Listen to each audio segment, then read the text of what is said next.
मैं जो आज 2013 में जनवरी से लेकर अप्रैल तक मैंने 27 आर्टिकल मराठी में लिखे थे पुण्यनगरी पेपर में। तो बाद में उसमें मैं लिख रहा था तो मोदी जी तीसरे बार विधानसभा जीत गए थे। तो उसको पकड़कर मैंने लिखा था कि बीजेपी को अगर चुनाव जीतना है, सत्ता में आना है, तो मोदी जी को कैंडिडेट बनाए। तो फिर बाद में शरद पवार वगैरह लोगों का इतना प्रेशर आ गया कि वो पेपर वाला डर गया। मुझे बोला आप सब्जेक्ट बदलो। मैंने कॉलम बंद करो, मैं सब्जेक्ट नहीं बदलूंगा। तो कॉलम बंद हो गया। 27 आर्टिकल लिखे थे।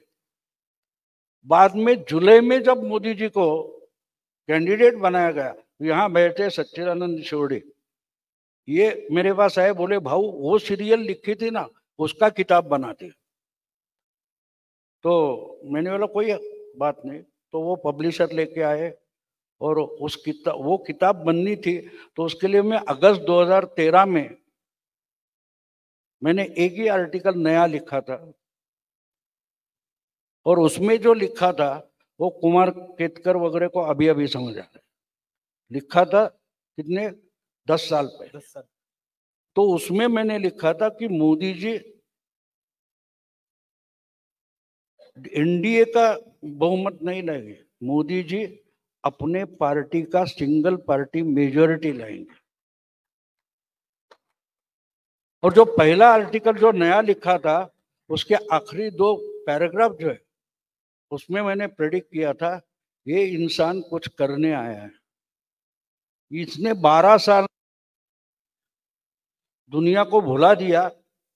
गांधी नु गुजरात, अब मोदी नु गुजरात हो गया। अब अगर ये आता है, प्रधानमंत्री बनता है, तो लोगों को, दुनिया को भुला देगा नेहरू इंदिरा का भारत नहीं है, ये मोदी का भारत है। ये मैं आज नहीं बोल रहा हूं, मेरी आप किताब देखें तो उसमें आपको मिलेगा।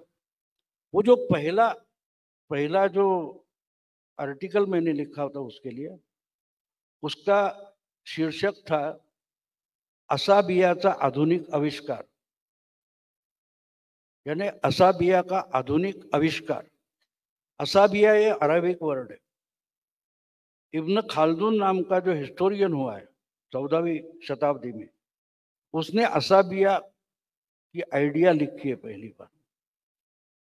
तो जिस ढंग से उसने लिखा है कि जो कोई एक साम्राज्य एम्पायर खड़ा करता है, उसकी तीसरी या चौथी जनरेशन वो साम्राज्य डुबा देती है। राहुल गांधी चौथी है।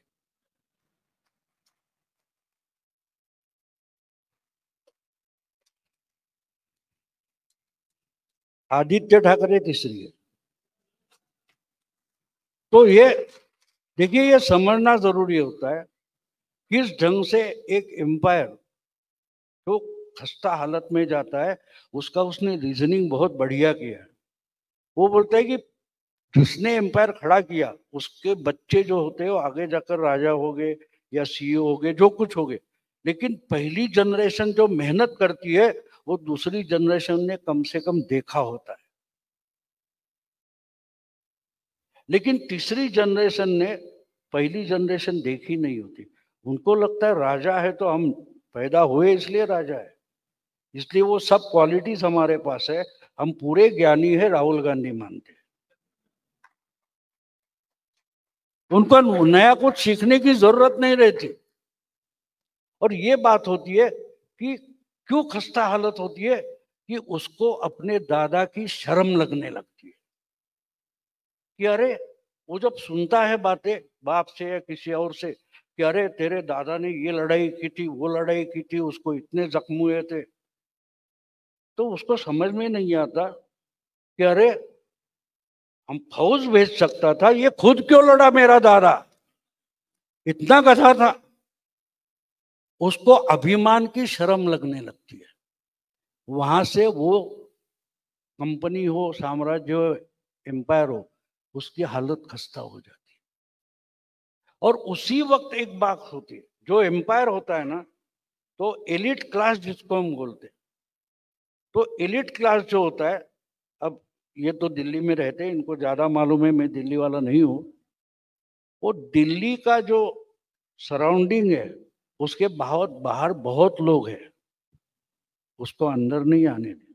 तो सवाल ये होता है कि मैंने जो बोला आपको कि राजनारायण ने मुझे दृष्टिकोण, तो उसके बाद में जब जब चुनाव, फिर ये हुआ 13 के बाद 19 का चुनाव आया था, 18 में मेरा एक लेक्चर था, वहां पूछा गया कि भाई आपने कब बार पिछली बार किताब लिखी थी, इस बार क्या होगा? तो मैंने बोला 300+। उसके बाद हमारे पब्लिशर थे, बोले अभी इस पर लिखो। अभी मैं 24 का लिख रहा हूँ, इसलिए हिंदी वीडियो नहीं बना पा रहा हूँ। जरा किताब लिख रहा हूँ और 2 किताब लिख रहा हूँ, एक स्टैटिस्टिकल लिख रहा हूँ, एक पॉलिटिकल लिख रहा हूँ। तो राजनारायण ने जो बताया वो अभी भी दिमाग में है, इसलिए मैं चुनाव की तरफ देखता हूँ तो हमेशा सोचता हूँ कि हारने वाला कौन है। मैं जीतने वाला नहीं ढूंढता, मैं हारने वाला कौन है ढूंढता हूँ। और अभी हमने इंडी, मेरा ख्याल है इंडी भी इसमें शामिल है। तो एक बात छोटी सी समझो, बाद में मैं रुक जाऊंगा, कि मोदी जी जब डबल इंजन बोलते हैं ना, हर एक कोई समझता है प्रधानमंत्री और मुख्यमंत्री, वैसी बात नहीं है। डबल इंजन का मतलब मोदी और शाह होता है। बहुत सारे लोग ऐसा समझते हैं कि प्रधानमंत्री और मुख्यमंत्री, वैसा नहीं है। क्योंकि ये अभी देखो, ये आइडिया कहाँ से आया। एक यंग जर्नलिस्ट दिवाली के लिए मेरा इंटरव्यू लेने आया था, वो बोला वो तो 26 इंजन हो गए, इनके तो 2 ही है। मैंने बोला 26 इंजन इकट्ठा होने से रेल नहीं बनती। बोला कैसे? अरे पैसेंजर बैठेगा कहाँ? रेल बनने के लिए बोगी चाहिए, मालगाड़ी हो तो डिब्बे चाहिए। 26 इंजन बन गई, ना डिब्बा है ना बोगी है, तो गाड़ी यार्ड में ही खड़ी है। 3 महीने से 4 महीने हो गए, पटना बंगलोर से मुंबई पहुंच गए, लेकिन गाड़ी यार्ड से निकल नहीं रही है। तो 26 इंजन क्या, 36 इंजन लगाओ, 56 लगाओ, कोई फायदा नहीं, कोई अंदर बैठेगा नहीं। जो पैसेंजर आ गया बोल रहे इसमें तो बोगी ही नहीं है। तो वोटर तो पैसेंजर होता है दोस्तों, सोचो। इसलिए मैं जो सोचता हूँ, तो मेरा डंगस की इंडिया आघाड़ी बनाई, सब पार्टियों के लीडर इकट्ठा हुए